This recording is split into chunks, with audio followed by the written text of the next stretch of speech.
introduce yourself. My name is Zargul Arshad and Zargul Arshad. That's a difficult name.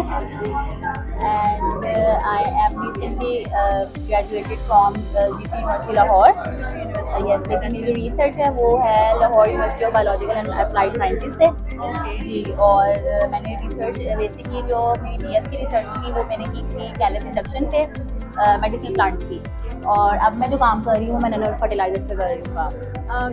Brief introduction दे दें अपनी हाँ। Research topic का। Actually जो nano fertilisers हैं, chemical nano fertilisers, as we know that Pakistan country facing severe difficulties, ठीक है ना। तो जो केमिकल फर्टिलाइजर्स हैं ना उनकी बहुत उनकी टॉक्सिसिटी की वजह से जो सॉइल और क्रॉप्स हैं उनके ऊपर बहुत बैड इम्पैक्ट हो रहा है। तो फिर हम लोगों ने क्या किया कि लैब के अंदर जो नैनो फर्टिलाइजर्स हैं उनको हमने ग्रीन सिंथेसाइज किया, मतलब कि हम लोगों ने प्लांट एक्सट्रैक्ट्स को यूज़ करके, मतलब जैसे मैंने मोरिंगा ऑलिफेरा को यूज़ करके हम लोगों ने इसको ग्रीनली सिंथेसाइज किया जो कि इको फ्रेंडली भी है और सस्टेनेबल भी है। So what is the future of nanobiotechnology in Pakistan? हम कहाँ तक जो है वो सक्सेसफुल रहे हैं इसको एप्लीकेबल करने में? अभी तक तो अगर हम लोग कंपैरिजन करें विद द अदर कंट्रीज तो अभी तो हम बहुत पीछे हैं। लेकिन इंशाल्लाह आगे जो हमारे जो ये रिसर्चर्स हैं इंशाल्लाह जो जितनी रिसर्च कर रहे हैं और जो कर रहे हैं, do you have any kind of business ideas? I have इंशाल्लाह इन माई माइंड। मैंने क्योंकि मैं बायोटेक में आई थी इसी वजह से थी कि मुझे एंटरप्रेन्योरशिप के चांसेस नजर आ रहे थे। यस, और मेरा क्योंकि मेरा बैकग्राउंड सारा बिजनेस तो इसलिए फिर मुझे जॉब का तो मुझे नहीं है, आइडिया भी नहीं है और इतना वो नहीं है। लेकिन बायोटेक में आने की सबसे बड़ी वजह ये थी इसके जो एंटरप्रेन्योरशिप के चांसेस ज़्यादा होते हैं। What was your expectations coming here? Expectations मैं पहले भी यहाँ पर आ चुकी हूँ, मेडिकल रिसर्च सेंटर मैं पहले भी यहाँ पर विजिट कर चुकी हूँ। मैंने 4 साल पहले यहाँ पर विजिट किया था when I was in the first semester and now मैंने अपना 8th सेमेस्टर भी क्लियर करा। अब मैं यहाँ पर आई दूसरी दफा, तो अब तो ये बहुत डेवलप हो गया। पहले जब मैं आई थी तो यहाँ पर वो भी अपने ऑपरेटर्स वो सारी चीज़ें ला रहे थे, वो सारा कर रहे थे, उन्होंने मुझे दिखाया था और विजिट करवाई थी मैंने अपनी लैब है वो मैंने विजिट करवाई थी। तो अभी तो वो चल रहा था, उनका स्टार्ट था। लेकिन अब तो माशाल्लाह सुनने को मिलता है, मतलब मैं तो फॉलो भी करती हूँ लिंक्डइन वगैरह पर LMRC लैबोरेटरीज को। तो अब तो माशाल्लाह काफ़ी माशाल्लाह वो डेवलप हो गया और वो काफ़ी उस पर जो रिसर्च मैंने देखी थी कि जो हो रही है यहाँ पर और सब कुछ वो बहुत अच्छा है। तो अगर आप अपना बिजनेस स्टार्ट करते हैं, would you like to collaborate with us? For sure. Nature से जो चीज़ें हमारे पास मौजूद हैं उसको हम किस तरह से यूज़ कर सकते हैं कि हम उसकी प्रिजर्वेशन करें या फिर कंजर्वेशन के लिए काम कर सकें। जो केमिकल बेस्ड जो होती हैं वो या तो जाहिर बात है अगर किसी चीज़ का इफेक्ट है तो वो साइड में केमिकली चीज़ का, तो ये ऑर्गेनिक चीज़ों की तरफ हमने यूज़ किया तो उससे जो है ना हमारे वो प्लांट्स हमने use. What's your name? Nahil Fatima, Nahil, from which university you are? Institute of Zoology, University of Punjab. Okay. So you presented your poster. Yes. So far, how you have felt or what you have experienced? It's a good opportunity. अगर मतलब आप देखें तो आपके अगर काम different कुछ इस तरह की चीज़ें होती हैं कि जो सिर्फ एक पेपर की हद तक ना महदूद रह सकती हैं। लेकिन अगर इस तरह की हम एग्जीबिशंस या फिर पोस्टर प्रेजेंटेशंस की बात करें तो यहाँ पे हमें एक्सप्लोर करने का भी मौका मिलता है कि हम डिफरेंट डाइवर्सिटी या डिफरेंट यूनिवर्सिटी के डिफरेंट फील्ड्स के, अगर हम जोलॉजी की अगर मैं बात करती हूँ तो उसके आगे से काफ़ी सारे फील्ड्स हैं। अब उन्हीं फील्ड्स के लोग डिफरेंट फील्ड्स के लोगों से हमें एक्सपोजर का मौका मिलता है। तो एज अ रिजल्ट ये है कि हमें अपना काम सिर्फ वो जो एक पेपर में बाज़ औक़ात इस तरह होता है कि आप पेपर से ज़्यादा अपने काम को खुद ऑरली जो है ना प्रेजेंट कर पाते हैं। So it's a good opportunity कि आप अपने पेपर को प्रेजेंट करने मतलब पब्लिश करने के अलावा आप उसको प्रेजेंट भी कर रहे हैं ताकि published your paper on the way on the way. So आपका यहाँ पे एक्सपीरियंस कैसा था जब आपने प्रेजेंट किया तो आपको क्या लगा कि किस तरह की इवैल्यूएशन हो रही है? इवैल्यूएशन बहुत अच्छी है। मतलब मैं ये देख रही थी कि जजेस ने जरा भी डिमोटिवेट नहीं किया, वो तहम्मुल से बहुत आराम से सारी बात सुन रहे थे कि अगर आप उनको कुछ एक्सप्लेन कर रहे हैं तो दरम्यान में टोक के आपको ये नहीं कह रहे थे कि ये चीज़ क्या है, क्योंकि सर आपको भी पता है कि कुछ प्रेशर जाहिर सी बात है बिल्ड हो जाता है आप पे। तो वो बहुत तहम्मुल से सारी बात सुन भी रहे थे और सारा मतलब बाद में, और अगर उनको कोई क्वेश्चन था या कोई भी क्यूरी थी तो उन्होंने बिल्कुल एंड पे आके मुझसे वो क्वेश्चन किया और उन्होंने पूछा कि अगर आपने ये चीज़ यूज़ की है या इसमें ये माइनर सी मिस्टेक थी तो आपको ये चीज़ यहाँ पे मेंशन करनी चाहिए थी। So your name again? Minahil. Minahil, but have you checked the other posters or other research? Are you willing to like क्या आप चाहती हैं कि आप दूसरे पोस्टर्स को भी मतलब जो रिसर्च हो रही है उसको भी देखें आप? Sure. I would like to, क्योंकि आप जब एक रिसर्च कर रहे होता तो इंटरडिसिप्लिनरी होता है। अब अगर मेरा काम अगर आप देखें तो ये वाइल्ड लाइफ कंजर्वेशन पे है, including microbiology and also natural things. So अगर मैं दूसरी चीजों की तरफ मूव करती हूँ तो जाहिर सी बात है उन्होंने कुछ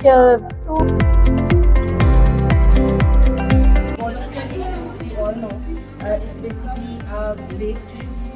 After C-section, the C-section, because we are taking the acellular water jelly from the C-section delivery. The basic concept behind this is that if you are using stem cell transplantation, definitely so many regulatory authorities are involving in it, and the transplantation, which is allographic transplantation, is not allowed anywhere in the world. So for this purpose, I shifted my research as basically a stem cell therapist. So I shifted my research towards stem cell based products rather than using the cells itself, because cells are going to maybe create teratomas, and there are so many other ethical concerns are associated with the stem cell transplantation. So for this purpose, we have used extra embryonic portion of the tissue, which is Wharton's jelly. Wharton's jelly is basically a jelly. You see the cord of the umbilical cord, it's a pipe-like structure. So inside this pipe, the jelly portion is present. So we just cut the pipe into two pieces, then scratch the jelly out, and then we basically freeze and thaw this jelly along with some buffer solution of हमने क्या ना वो disease के वो borne disease ये इस bacteria के against हम But like which indications diseases are manifested by this organism? इस organism की ये नहीं इस बैक्टीरिया से कौन कौन सी बीमारियां होती हैं? जैसे प्रेग्नेंट वुमन को लेकर के कौन सी सिम्टम्स वगैरह आ जाते हैं अच्छा गट में डायरिया या diarrhoea dysentery specific case of जो प्रेग्नेंट वुमेन है उनके लिए काफ़ी it also acts as a trigger for preeclampsia. ठीक है, प्री के लिए एक ट्रिगर यूज होता है।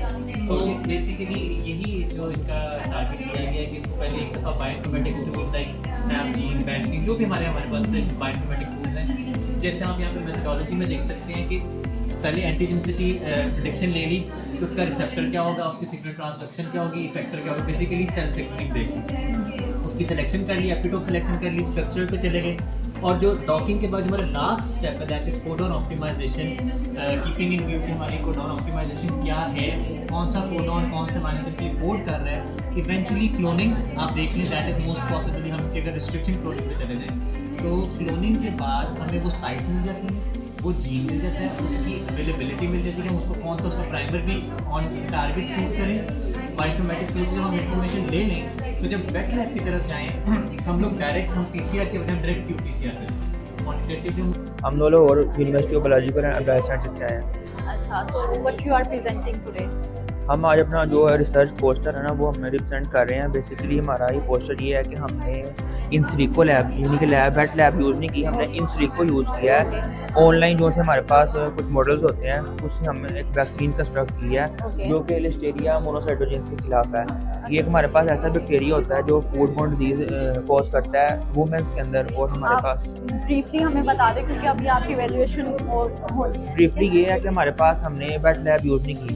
सबसे पहले हमने अपने रिसोर्सेज को बचाने के लिए हमने ड्राई लैब यूज़ किया। जब हमारे रिजल्ट्स आ गए प्रॉपर हमें पता चल गया कि हाँ हमारी वैक्सीन काम कर सकती है, फिर हमने वेट लैब में जाकर उसको कंस्ट्रक्ट किया। तो इससे हमारा फ़ायदा क्या होगा कि हमारे जो रिसोर्सेज हैं बहुत ज़्यादा वो बच जाएंगे। अभी तक इसकी एप्लीकेशन आपने कहीं मतलब एप्लीकेबल है ये जो हमारी कमर्शियल लेवल पे? हाँ जी, कमर्शियल लेवल पे एप्लीकेबल है। जो उन्होंने वैक्सीन बनाई थी उसकी हमने फिलहाल ही पब्लिकेशन की है, वैक्सीन अभी बनाई नहीं गई, सिर्फ पब्लिकेशन हमारी अभी है यार। अभी सिर्फ पब्लिकेशन है, कमर्शियल लेवल पे आ सकती है। तो आप कह रहे हैं कि आपने टारगेट यूज कर लिया, अब आप वेट लैब में जाके हाँ जी इवेंचुअली आप जा सकते हैं। हाँ जी, अब हम जाने के काबिल हो चुके हैं वेट लैब में। जब हम इंशाल्लाह हम जाएंगे वेट लैब में तो हमारे जब रिजल्ट आएंगे तो वैक्सीन अवेलेबल होगी हमारे पास। Thank you so much.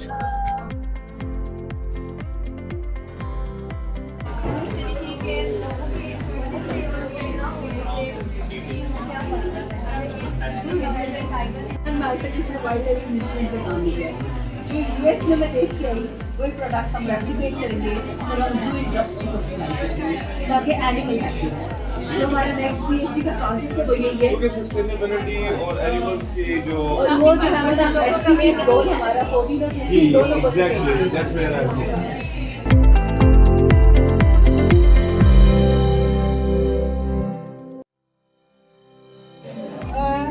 Basically हमने प्लाज्मा हैप्पी सेल्स के लिए ट्रीटमेंट के लिए यूज़ किया था as a regenerative medicine and as a anti cancer use किया था। तो इसमें हमने डिफरेंट एसिड सबसे पहले हमने पीआरटी से एक्सोसोम्स को आइसोलेट किया था। एक्सोसोम को आइसोलेट करने के बाद हमने डिजीज ऑफ टेंशन की अप्लाई की। उसके बाद हमने डिफरेंट एसिड जो थे वो अप्लाई किए थे, जैसे कि हमने सेल वाइबिलिटी एसिड अप्लाई किए थे, एमपीटी एसिड है, ट्राइपन है। उसके बाद हमने इलाजा करवाया था। जो हमारे पास में एमपीटी एसिड है इसमें सबसे कम जो कंसंट्रेशन वो हमारी एक्सोसोम 10% के जो ज़्यादा सिग्निफिकेंट और इसमें ट्राइपन एसिड हम जो है वो डेड सेल्स का काउंट करते हैं। तो इसमें जो है हमारी जो है इधर एक्सोसोम 10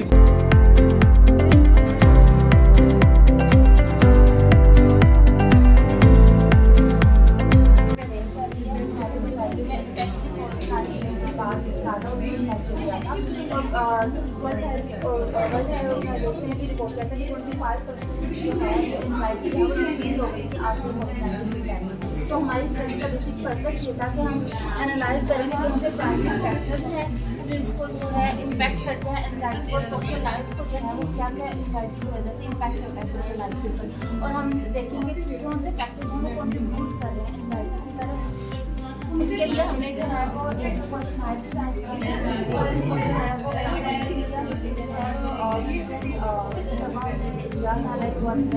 स्टैटिस्टिकली फॉर्मूलाज लगाने जो हमारे पूरे पॉपुलेशन को रिप्रेजेंट करें। तो आपने कुछ देखा ऐसा आपने यूज़ किया ऐसा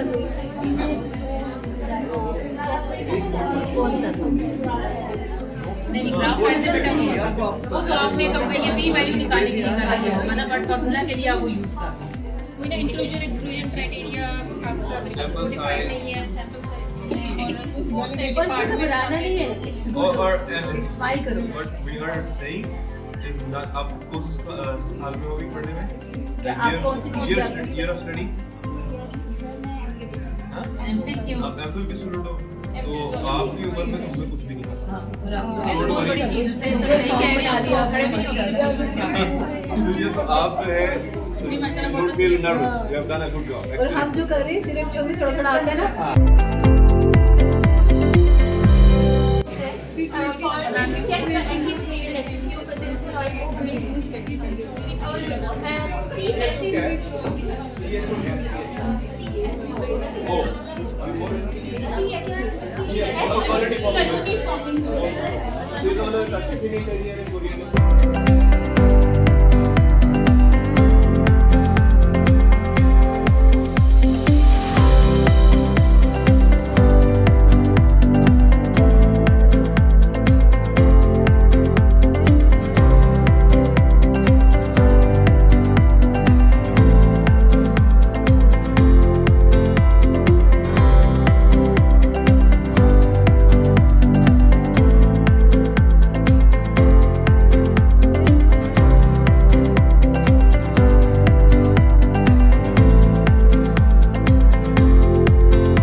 What's your name? Kiswa. Kiswa. So, Kiswa, what were your expectations when you came here? So basically हम लोग इसलिए आए थे कि हम लोग को एक इंटरेक्शन चाहिए था लोगों के साथ, ठीक है। हम लोगों को अपना पोस्ट अपनी रिसर्च प्रेजेंट करनी थी, हम लोगों को बताना चाहते कि हमने क्या किया है, उनसे मिलकर देखना चाहते थे कि उन्होंने क्या किया और क्या क्या हो रहा है इस टाइम।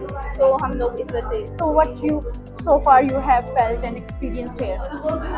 अच्छा था। आप जितने भी लोगों से मिले हैं, जो मिलते हैं उनसे इंटरेक्शन हुआ है, डिफरेंट यूनिवर्सिटी से इंटरेक्शन हुआ, बहुत In long term, what you see?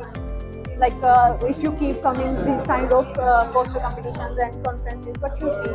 Basically ये हर बंदे की अपनी पर्सनल ग्रोथ के लिए बहुत हेल्पफुल है। मतलब हमारे सीवी में बहुत अच्छी इसको वो एक कहते हैं आपकी सीवी एकदम से जो हाई लेवल पे चली जाती है, ठीक है, इंटरेक्शन से। तो ये हमारे आगे जॉब प्रैक्टिकल करियर में बहुत हेल्पफुल है। What's your name? My name is Himama. Mama. Yes. So tell me your experience here. Okay, my experience here is क्योंकि आई एम एन एक्सट्रोवर्ट, मुझे कम्युनिकेशन करना, इंटरेक्शन करना अच्छा लगता है, तो मेरे लिए तो अच्छा है. That's good. Yes. Okay. So are you willing to communicate to all the other poster competitors? Yeah, sure. I will communicate with other people. Yes. Actually ये होता है कि जब आप इस तरह के कॉम्पिटिशन्स में आते हैं, आपकी बहुत सारी एक्सपेक्टेशंस होती है कि आप डिफरेंट किस्म की रिसर्च को देखेंगे कि कहाँ पे किस किस्म का काम हो रहा है और आपको कुछ नए आइडियाज मिलते हैं. तो ये बहुत ज़्यादा इंपॉर्टेंट होता है. ये बहुत ज़्यादा इंपॉर्टेंट होता है क्योंकि तो हम आपको लोग अभी तक लग रहा है कि कोई रिसर्च ऐसी है जिसमें आपके लिए भी बेनिफिट्स हो सकते हैं, आपको नई मेथडोलॉजीज का पता चल सकता है, अप्रोचेस का पता चल सकता है.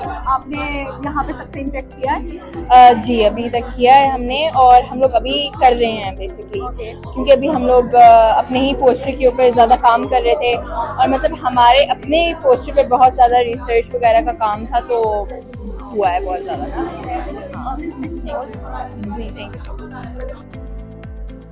What's your name? Asra Zulfikar. Asra. From which university you are? I am from Punjab University of Lahore. Which department? Zoology department. Zoology department. No. Can you tell me about your research? Achha, my research topic is amphibian skin as a reservoir of multi-drug resistant, and I have collected a sample from Chishtiya. मेरी study का main objective जो था ना, वो ये था कि amphibian मैंने सैम्पलिंग के तौर पे जो लिए थे वो टोड्स एंड फ्रॉग्स लिए थे, ठीक है, और उनकी स्किन पे जो बैक्टीरियाज प्रेजेंट होते हैं, पैथोजेनिक होते हैं और मल्टी ड्रग रेजिस्टेंट होते हैं, तो वो ह्यूमंस को और अदर एनिमल्स को और उन वाटर को और इन्वायरमेंट को कैसे कंटामिनेट करते हैं, मेरा काम उस पे था, वो रिसर्च के लिए. So what was your expectations when you participated in this competition? यही था कि अवेयरनेस आए सबको, कि पता चले कि एनिमल से डिजीजेज भी फैलती हैं. मैं इसको थोड़ा सा आगे और वास्ट लेके जाऊँ कि अगर मैंने डिजीजेज देख लिया या ये जैसे इसमें मल्टी ड्रग रेजिस्टेंट बैक्टीरियाज हैं, तो उनके अगेंस्ट उनकी ये मल्टी ड्रग रेजिस्टेंट जो है वो हम ख़त्म करने के लिए क्या चीज़ें कर सकते हैं. And how was our organization? How you felt about it? It's nice. अच्छा मौका है, मेरा तो फर्स्ट टाइम है, लेकिन आई होप कि नेक्स्ट टाइम भी मैं आऊँ और इस तरह के कर सकूँ. वेलकम. Iris है ना? Iris, from which university you are? Lahore, Punjab university. Okay. जी हम लोगों ने ना ये स्टडी की थी लाहौर जू में. Okay. कि लोगों के होने से और ना होने से क्या फ़र्क पड़ता है, जब लोगों के ज़्यादा आना जाना होता और जब ना हो. हमने ये स्टडी की थी रमज़ान में और फिर अप्रैल में. रमज़ान के महीनों में हमने टाइमिंग का कुछ उनका इशू होता था कि इस टाइम में लोग आ सकते हैं, इस वजह से भी कुछ लोग कम आते थे और कुछ इस वजह से भी कि रोज़े वगैरह की वजह से. और इस स्टडी हमने ये की कि So you went a lot studying हाँ this जी, research. इसमें हमने फिर बिहेवियर्स की ऑब्जर्वेशन की थी पोस्ट और pre. So what was your expectation for your for the research while coming here? हमने बेसिकली हम तो ये बताना चाहते थे कि अगर कुछ मोटिवेशन की जा सकती है लाहौर जू में, हम कर सकते हैं, तो वो ये कर सकते हैं कि उनके एम्प्लॉयज़ वगैरह को बेहतर किया जाए. हम ये अपनी स्टडी प्रेजेंट करना चाहते थे कि आइडियाज़ और लोगों को भी कुछ कम किया जाए, कुछ लिमिट दी जाए कि इतने लोग आए जाए. उन्होंने बहुत रश बनाया होता है, इस वजह से. Thank you.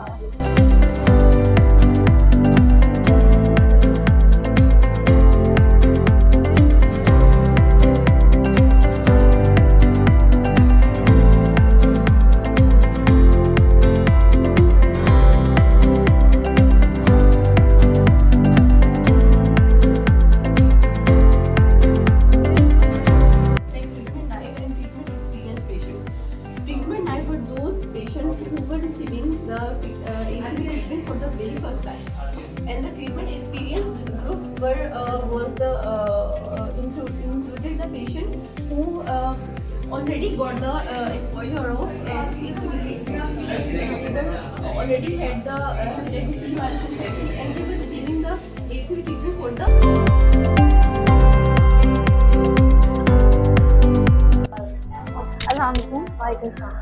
From which university you are? I'm from University of Management and Technology. Management and Technology, UMT. Yes. So, what's your name? My name is Sophia Shahzad, and this is Sadia Yasir. She's my cohort. Sadia. So what was the expectations when you decided to come here for the poster competition? The expectations were actually very high. We were hoping to interact with a lot of people from our field, from our diversity. We were looking to link up with professors and engineers who were working in our field, right? So far what you have experienced here? Well, it's been nice. The community is really nice. We've had support. We have had really nice people to interact with, and I think it's a really good event. You came with your professors? No, actually we are on our own for this That's project. great. Can you please elaborate about your poster? Okay, so our poster is about the global dispersal and adaptive evolution of dairy cattle or domestic cattle. You know how we use cattle for milk, meat, and various purposes, even agriculture, since agriculture is the basic backbone of the economy of Pakistan and South Asia in itself, right? So what we did was try to explain their lineages, their evolutionary history, how they came to various regions and adapted to the regions, their genetic diversity. We tried to pinpoint the candidate genes that were involved in their adaptations. Genes that are that are involved in their adaptations, and how it can help us reform our breeding programs to actually fight against the climatic drastic effects that are taking place. We can see like global warming is occurring a lot, the temperature is increasing. So if we could identify a gene that is responsible for heat adaptability in cattle, that can actually help us preserve our food resources and our agricultural resources for the upcoming crossing events that we can face. Sophia, what was your actual motivation? Like, आपको लगता है कि ये applicable है? Yes, actually, it can be very applicable, although it needs government programs for its implementation, and there can be some problems. However, if we can identify the basic root, that is the problem that is causing animals to degrade, or the biodiversity loss, the root cause lies in the genetics, and they're not able to cope. Their phenotype is not able to cope, and their genetic makeup is not able to cope. So if we can identify them somehow, for example, even in please tell me that you have found a solution for that. Yeah, exactly. So you have a lot of biodiversity loss, exactly. So if you can have selectable breeding programs take place, farmers can choose or select specific cattle breeds based on their specific genetic makeup, and that can be implied in various fields. So you have some kind of business ideas about that, like you can apply. Actually, yes. For example, we have the European Taurine cattle here. It is very well known for its milk production, that it contains very high amounts of immune properties, and the quality is very nice. So it helps growth and various other adaptations in the human as well. So what helps here is if we can trace the genes over here and actually help this genetic makeup take cover or adapt in this region, we can actually provide nutrition and extra nutrition to our population and our climate. For example, if the climate is not very drastic over here, but they do not face the heat climate changes that we face over here in the South Pakistan region, right? So if we can somehow modify that, then that actually helps for breeding programs and farming. So you are my MPhil student? No, I'm a biotechnology BS student. BS student. Yeah. That's great that you have so much knowledge and passion for this. Thank you so much. Thank you so much.